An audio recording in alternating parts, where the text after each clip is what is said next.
సరుకు రవాణా అంటే బై రోడ్డు, రైలు, అట్లాగే ఓడల ద్వారా, విమానాల ద్వారా.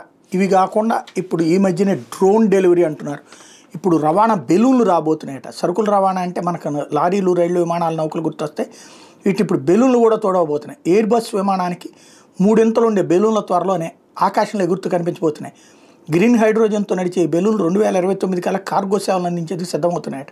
విజయవాడకి చెందిన deep tech startup company red balloon aerospace private limited సంస్థ హెలిక్స్ పేరుతో కార్గో బెలూన్లు రూపొందిస్తుంది.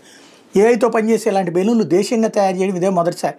వాణిజ్య రక్షణ అవసరాల కోసం వీటిని అభివృద్ధి చేస్తున్నారు. బుధవారం మంగళగిరిలోని రతన్ టాటా ఇన్నోవేషన్ హబ్ ప్రారంభోత్సవం సందర్భంగా ఏర్పాటు చేసిన స్టార్టప్ స్టాల్స్లో రెడ్ బెలూన్ నమూనాను ప్రదర్శించారు.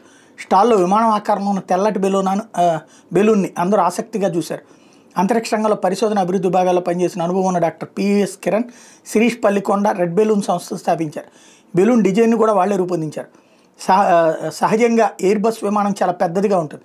దానికి 3 ఇంతల సైజులో కార్గో బెలూన్ ఉంటుంది. అతి తక్కువ గ్రౌండ్ ఇన్ఫ్రాస్ట్రక్చర్తో కార్గో బెలూన్లు నిర్వహించవచ్చు. రవాణా సదుపాయాలు లేని మారుమూల ప్రాంతాలు, ప్రకృతి వైపరీత్యాల ప్రభావిత ప్రాంతాలకు సులువుగా సరుకులు రవాణా చేయొచ్చు. సంస్థ ప్రతినిధులు కిరణ్, శిరీష్ పలు ఆసక్తికర అంశాలు ఆంధ్రజ్యోతికి వివరించారట. ఈ బెలూన్లని రిమోట్ సాయంతో 20 నుంచి 100 కిలోమీటర్ల పరిధిలో వస్తువులు చేరవచ్చు. కిలో బరువుకి 80 నుంచి 100 దాకా ఏమవుతుందని ప్రాథమికంగా అంచనా వేసినట్టు శిరీష్ వివరించారు. రైలు, రోడ్డు రవాణా కంటే తక్కువ ఏమవుతుందన్నారు.